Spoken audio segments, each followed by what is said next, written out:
Good morning, first graders. Good morning, Miss Hugela. It's beautiful to see you today.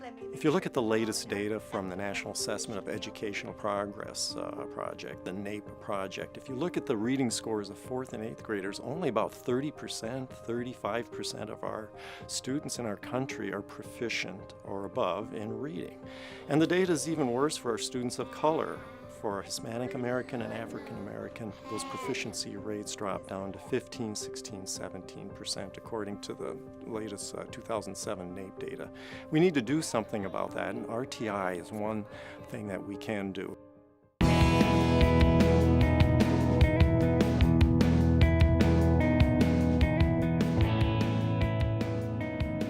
Response to Intervention, or RTI, is a systematic approach to screening all students, providing instruction interventions, frequent monitoring of student progress, and using data to improve instructional decision-making. Response to Intervention can be used to ensure that all students are receiving the instruction they need, and is designed to provide early, effective help for students who are having difficulty learning and to prevent academic failure.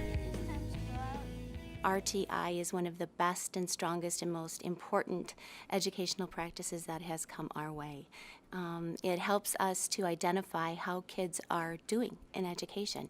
It helps us to know whether or not they are learning and if they're learning on track to achieve academic benchmarks and academic standards. RTI comes out of the work of Standino 20 years ago, where they decided that what if we could work with children before they fail, before they have problems, and then provide instruction that is fit for that child, and then monitor the progress on that instruction.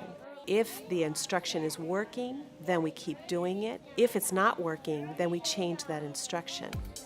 RTI is a multi-tiered approach to addressing the needs of all students. During core instruction, or Tier 1, students receive high-quality research-based instruction that addresses the 5 essential components of reading instruction, including phonemic awareness, phonics, fluency, vocabulary, and comprehension. In Tier 2, students who are not meeting standards receive daily small group explicit instructions matched to their instructional needs. Students not responding to these targeted interventions receive more intensive small group instruction in Tier 3. Tier 1 is core instruction. It's good instruction that all students need and should have available to them. But for those students that are not at benchmark or not at grade level or not meeting standards, we need some more intensive interventions. And that's where Tier 2 and Tier 3 of RTI come in. And what we do is more small group instruction for those students. We use evidence-based reading instructional strategies. We monitor student progress on a frequent basis to see if students are growing or not growing, and we meet on a regular basis to talk about those students. The major components of RTI are universal screening, core instruction Tier 1, targeted interventions Tiers 2 and 3, progress monitoring, data meetings, and fidelity checks. These essential elements are joined together by a common set of achievement indicators used for decision-making. Curriculum-based measurement procedures provide the student data necessary for RTI implementation. A good metaphor is something like a thermometer with which we take body temperature. I imagine that if teachers had something like a thermometer, they could easily, frequently, repeatedly measure students' performance in basic skills and use that information as a basis for making judgments about their success. Thanks to the good work of a lot of different people, we developed a set of measures that teachers could use to evaluate growth in reading, writing, and eventually arithmetic. We adopted those measures in the early 1980s and used those curriculum-based measures to measure student growth in reading and in other academic areas. According to national assessment standards, it is important that achievement indicators are empirically validated. The data has to be accurate, the data has to be reliable or consistent, and it has to be valid. Okay, you can begin whenever you are ready. Go ahead. The best student. The CBM measures, which are documented to be valid and reliable, have also been shown, through research, to predict reading proficiency on state accountability tests.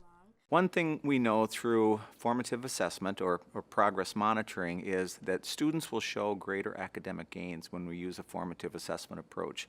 So as we're assessing the child while we intervene and then using the assessment results, the formative assessment results, to tweak or to change our interventions to better address the child's needs, we see greater gains in the long run.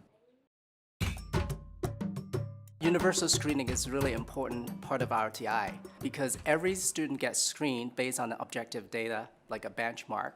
And so it really reduces the potential bias in the process of identifying at-risk students. We do fall, winter, and spring screenings of all the students in our K-5 school. In doing so, we identify children who are not performing up to expectations in reading. After we've identified these students, we then group them according to instructional needs and plan, based upon the data, what our instructional strategies and materials should be. CBM are a curriculum-based measure. Those are used, they're passages given, and the kids read for 1 minute, recalculate the number of words read correctly and their errors. We give them 3 CBM passages, and after each passage, they have some comprehension questions. Data from these evaluations are used to place the students in Tier 1, Tier 2, or Tier 3. Green represents students at grade level. Yellow is for students slightly below grade level, and students in the red are at risk.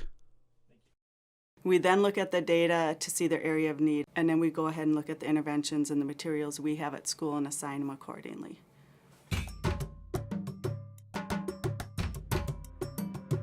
Someone willing to read standard number 1, Tracy? All students receive core instruction at their grade level. Then once the data is reviewed, students who are in Tier 2 and Tier 3 receive instruction based upon those needs. Well, you want to make sure when you're implementing any sort of core, it covers the 5 areas identified by the National Reading Panel.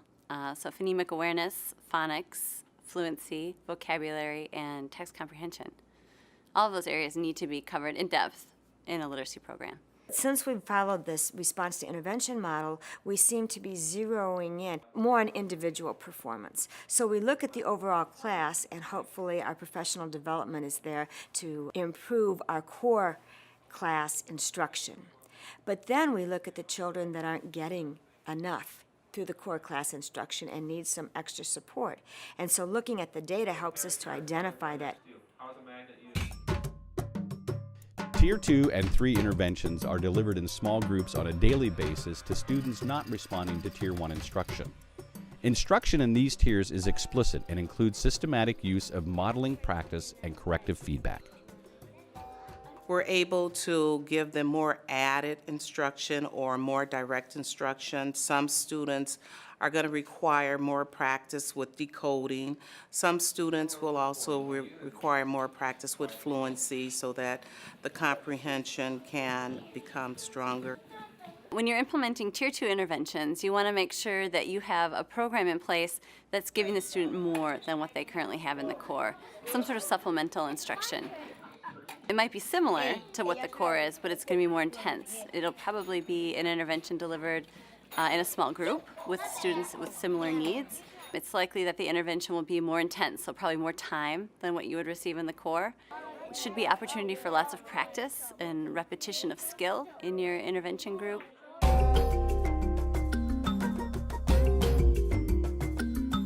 Well, why don't we start with Antoine? You can see his graph. By graphing the student data, we can look at growth and we can look at whether students are responding to interventions or not responding. And of course, in those cases where students are not responding, we want to make sure that we're going to adjust or modify our instruction so that we can get better interventions to that student. We do it weekly for students in Tier 2 and Tier 3, and they're given by their leveled reading teacher, the teacher that works with them in the area of reading, so that they're aware of the mistakes or what they need to work on. And then they are graphed weekly. And then those graphs are used in our monthly data meetings to decide, is a student making progress? Are they plateauing? When the teachers look at that progress monitoring data, they have a very clear understanding of, is the child progressing with the present instruction? Is the child not progressing? And then based on that data, they can make certain modifications either to their instruction or to the instruction that the child receives in a form of an intervention. And it can be done in a timely and quick manner so that groups are truly flexible and not just flexible in name, but that it's done quickly. So there's no time lost in the child's education. We have the children for such a short time. We really do need to have a sense of urgency with this, and this allows that to happen. The progress monitoring meetings are wonderful. That is a time when we can talk all together, all the teachers, because we usually can't always get together to talk about the children. So monthly, we sit down, we talk about their needs in our reading groups, and decide who needs to move up, who's not being challenged. I like the student data meetings for various reasons. One is I get a perception from my colleagues as to what they're doing with their groups and how my kids are doing for them. Because when the kids are back in my classroom, I've got the 20 plus, 23, 24 kids. I can't get to all of them like we do in the smaller group settings. And so it gives me a good perspective from their vantage point that correlates with what I know or maybe don't know with those students. The meetings are great. It's a great time to collaborate with their teammates. It's a great time to see that their teachers are doing great and they feel good about it. And when they're not, they make themselves realize by looking at the charts that they aren't succeeding, that they need to do something different to help these students. We get a substitute in our room so that we feel like our kids are taken care of, and we can relax and just discuss our children and their needs. She's moved on to the yellow, so she's been making some progress, so we can go on to her weekly monitoring. Watching the teachers review the data, listening to some of the discussions that they have about kids, and even hearing not even just the grade level teachers who are outstanding, but also the administrators, the social workers, the reading specialists, the Title I folks, the special ed folks, all working together to ensure that that child is getting what he or she needs. We also do fidelity checks. I'll go out every 6 to 8 weeks and watch them or observe them teach their intervention, just to make sure that when we say a child is plateauing or not making progress, is it because the intervention isn't working, or is it because the intervention is being delivered incorrectly? So we do a fidelity check. We risk the possibility that without a careful consideration of what we're doing and how we're doing it, that we'll implement procedures that really don't work very well and very consistently. And then there will be a reaction to the implementation of those procedures, and people will say, well, we tried that and it didn't work. One of the things that we've seen in schools where we're running our RTI projects is we're seeing a decrease in the number of children who are qualifying for special education services. I think what's happening is we're addressing the needs earlier and we're remediating the academic delays earlier, so they don't need the special education services. I like the RTI model as a special education teacher because I know that students have had really good intervention before they're referred for evaluation. So I think it's good for students in many ways, because the earlier we catch them and the earlier we intervene, the less intensive instruction they'll need later on. Special education is needed. It's absolutely essential. But some children were getting into special education and they didn't need it. And this system is beginning to have an impact on that. And I think that that is outstanding. And we use those scores, and through that, the teachers have been able to collaborate much more and learn from each other in the differentiation that they use in their classrooms for these students who are struggling. So a lot of the collaboration has helped our teachers realize that they need to do more than just teach to the grade level. So, we start having these discussions in the data meetings, talking about interventions, but it carries over into the teachers' planning, the conversations they're having with other teachers, and the support teachers, whether it's the special ed teacher or a Title I teacher. What are the strategies? What can we do? What kind of groupings can we work with? It carries over into the hallways. So the discussions become about children and teaching, and it's powerful. It changes the whole climate of the building. To facilitate RTI within a district, there really are a number of steps that the district needs to take. I believe that starting with a district-wide implementation team is step number one. RTI is not just special ed, it's not just general ed, it's everyone working on behalf of students. There have been a number of benefits that were unanticipated through participation in this RTI project. One of them is our instructional time engages students more because we are more planful, more focused about what needs to be taught and how. And so therefore students are more engaged in learning. We've noticed that our behavioral referrals and time off task have decreased greatly. Teachers have become more collegial. There's been a sense of discussion in the teacher's lounge is about instruction.